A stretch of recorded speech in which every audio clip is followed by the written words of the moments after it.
You sent over some really thought-provoking pieces about these political divides that just seem impossible sometimes. They really can feel like that, can't they? Like Yeah, we're just speaking completely different languages. exactly. No real way to connect on, the big fundamental issues. It absolutely can feel that way. And when you look at those stark policy differences, those positions people dig into, Mm-hmm. well, it's easy to just get stuck on the Yeah. surface stuff. Right. The arguments themselves. Yeah. But for this deep dive, our mission, if you like, is to try something a bit different. We want to explore if we can maybe uncover the deeper why. The core hopes, the ideals driving those viewpoints that seem so opposed. That's the idea. See if we can get underneath the surface arguments. Okay. And we figured, well, the best way to do this isn't just talking about it. Right. Let's actually do it. Yeah. So we're going to walk through a guide exercise right here. Like you'll basically be listening in as we try it out. We'll try to bridge a kind of hypothetical divide on one specific issue using this structured approach to see if we can find those underlying values. Think of it as, us taking on different perspectives for a moment. Not to debate, not to convince anyone, but just to use this specific question. Sort of peel back the layers, see what's underneath the policy talk. So the aim isn't really agreement, is it? Not necessarily immediate agreement, no. It's more about getting a clearer understanding of the fundamental human hopes that might be there, even when we really disagree on the how. Okay, let's dive in then. Healthcare seemed pretty central in the materials you shared, so maybe that's a good place to start. That's good. It's definitely relevant. So we'll take a hypothetical left-leaning view and a right-leaning one on healthcare, and then try this exercise, try to find those core ideals. Right. And the whole thing, the core of it, really hangs on this one simple question. We'll just keep asking it. Which is? And what might they ideally hope that would bring to themselves or others? Okay. Just repeating that question. Yeah. Following that chain of hope, basically. See if it leads somewhere more fundamental than just, policy points. Got it. Okay, let's try it. So for this first part, maybe you take on a perspective, say someone on the left might have about healthcare. Okay, I can do that. And I'll ask you those reflective questions, trying to dig down. So thinking about healthcare, what's one thing someone leaning left might ideally hope their approach brings to themselves or others? Well, I think a primary hope would be making sure everyone gets the healthcare they need. Yeah. Universal access. Doesn't matter if they can pay. Okay, universal access to healthcare. And what might they ideally hope that universal access would bring? What's the positive outcome they see from that? Well, if everyone had access, I think there's a really deep hope for a society that's just, healthier and fairer, more equitable. Healthier and more equitable. Yeah. It means fewer people suffering when they don't need to, and your health. Yeah. It shouldn't decide your chances in life, right? Okay. So when you say more equitable, what does that actually look like? What's the tangible difference day to day? You'd hope to see less difference in health outcomes, between richer and poorer groups. People wouldn't put off seeing a doctor because of the cost. Which could prevent bigger problems later. Exactly. Potentially stopping things getting more serious, more expensive. It's really about everyone having a fair shot at being healthy, at well-being. Okay, that clarifies equitable in this context. And what might they ideally hope that improved health, that fairness, would bring? What's the next hope? I think maybe going deeper. There's a hope for a society that really shows compassion, a sense of collective responsibility. We look out for each other's well-being. Collective responsibility. Yeah, the idea that we're kind of all in this together. Yeah. That we have maybe a moral duty to care for each other. Compassion and collective responsibility. Okay, and what might they ideally hope that feeling, that sense of shared responsibility would create or foster? Maybe a stronger sense of community. Social cohesion? Well, when people feel supported, right? When they know they'll be cared for if they get sick. That can build trust, connection. It maybe reduces that feeling of being alone or vulnerable when things go wrong. A stronger sense of community. Okay, I'm pushing one level deeper. What might be the ideal outcome of that increased connection and trust? Ultimately. I think there's a hope for a society where people just feel more secure, fundamentally secure. Yeah. And empowered. Empowered how? Because they know their basic needs, like healthcare, are met. And that security, maybe frees them up to pursue their potential, contribute more. Just that basic security and empowerment. Wow, okay. That's quite a journey. So universal access leads to health and equity, which comes from compassion and collective responsibility, fostering community, Hmm. which ultimately brings security and empowerment. That's a really helpful way to see the layers. Glad it made sense. It's an interesting process, just following the why. It really is. Okay, so now let's switch roles. My turn to ask the questions. Yep. You take on a perspective more often associated with the right regarding healthcare. And I'll ask you that same question again and again. Okay, ready? So, thinking about healthcare from that angle, what's one thing they might ideally hope their approach would bring? I think a big hope you often hear is for a more efficient system, market-driven, one that really encourages innovation Okay, efficiency, market-driven innovation, anything else? and providing individuals with more choice, greater control over their own healthcare decisions. Right. Efficiency, innovation, individual choice, and control. And what might they ideally hope that kind of system would bring to themselves or others? Well, the thinking is often that this competition, this market environment, it Yeah. would push quality up, lead to better outcomes. Sure. Because providers would have to compete, right, to attract patients. And resources would theoretically go where they're most needed based on what consumers actually choose. More effective allocation. Okay, so higher quality care, better outcomes through competition and smarter resource use. Hmm. And what might they ideally hope that improvement in quality and efficiency would bring? What's underneath that? I think there's a really strong ideal there around personal responsibility Hmm. and individual liberty, freedom. Go on. The belief that, well, individuals should have the freedom, the autonomy to make their own choices about healthcare, and the system should respect that liberty, less top-down control. Individual responsibility and autonomy in healthcare. Mm. Okay. And what might they ideally hope that greater autonomy, that responsibility, would lead to? Perhaps a greater sense of personal ownership, like really being engaged with your own health, your Right. well-being. So more proactive people. Maybe, yeah. If you're more directly involved in the choices, the costs, you might be more likely to think about preventative care, make more informed decisions overall, take ownership. A greater sense of personal ownership and engagement with health. And tracing that one step further, what might be the ultimate hope connected to that increased individual investment? Ultimately, I think there's a hope for a society that really values individual freedom and limits the role of government interference, not just in healthcare, but kind of across the board. Why? What's the hope from that limited government role? The hope that that leads to greater prosperity, more innovation, a more dynamic society overall, freedom as the engine for progress. Okay, that's also really interesting, seeing those layers.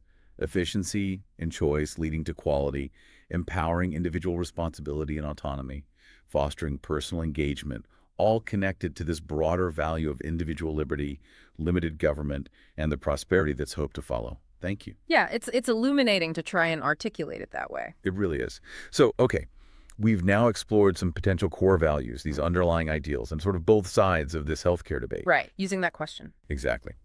So the next step in this exercise is, well, what do we do with that? How might we bridge this? What are some maybe just initial ideas, actionable things related to healthcare that could possibly address the issue in a way that tries to honor these core ideals we've surfaced Yeah. from both perspectives? That's the tricky part, right? But maybe less tricky now we see the deeper hopes. Maybe. What stands out to me is, well, it seems like both sides, even though their methods are really different, they seem to want good outcomes. Like better health, a Yeah. system that works. Yeah, better health for people, a more functional system. Yeah. So maybe we could look for solutions that allow for some kind of baseline care for everyone. That speaks to the left's value of collective well-being. Okay. Like a safety net. Right. But also incorporate elements of choice, maybe market competition in certain areas, to satisfy that emphasis from the right on liberty and efficiency. That's interesting. Like maybe a system with a strong floor, essential coverage for all, but then lots of options for people to buy more or different kinds of care if they want. Could be. That might potentially honor both the access ideal and the choice ideal.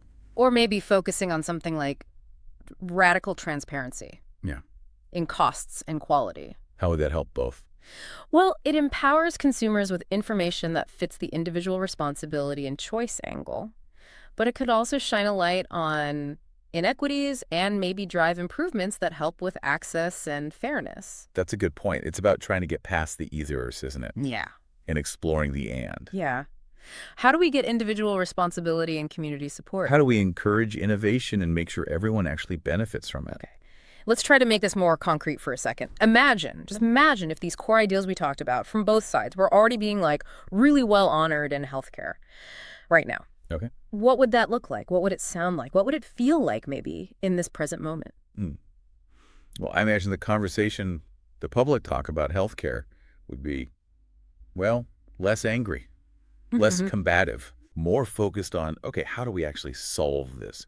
Finding common ground. Yeah. You might hear fewer horror stories about people going bankrupt from medical bills, All right. and maybe more stories about cool new solutions making good care easier to get. It will probably feel like a system that, I don't know, responds to what individuals need, but also takes care of the whole community's health. I can picture that. Maybe Yeah. communities where people feel like they can make good choices about their health. Like the information on cost, on quality is just there. Right. Easy to understand. Right. Empowered. Yeah. But at the same time, there'd be this background understanding, this feeling that, okay, nobody's going to be left totally high and dry if something bad happens.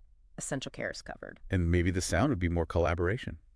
Patients, doctors, policymakers actually talking with each other, not just at each other, working towards goals they actually agree on underneath it all. And personally, maybe it would just feel less scary. Yeah, less stressful. That constant low-level anxiety about what if? What if I get sick? What if it costs a fortune? Maybe that would be much lower.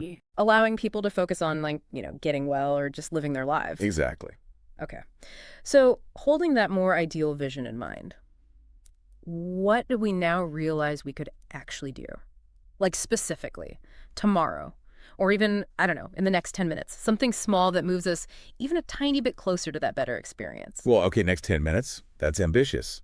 But maybe just making a conscious effort the next time we're in any kind of political discussion, even online, to first just try and understand the other person's hopes, their values, before jumping on their policy idea, just asking ourselves silently, okay, what might they ideally hope that would bring? That's actually really practical, just shifting your own internal focus first. Yeah, and maybe tomorrow, we could deliberately look for news or analysis on healthcare, say, from a source we don't normally read. Representing a different view. Exactly. But read it consciously, trying to spot the core ideals they're trying to uphold, not just looking for the points where we disagree. Trying to see the why behind their what. And what if we just don't know where to look? Or what concrete actions might even help? Who could we ask? Good question. Maybe look for nonpartisan groups, organizations that are specifically working on healthcare solutions, trying to bridge divides. Or just reading interviews, maybe? With people who hold different views but explain their reasoning clearly, not just sound bites. Absolutely.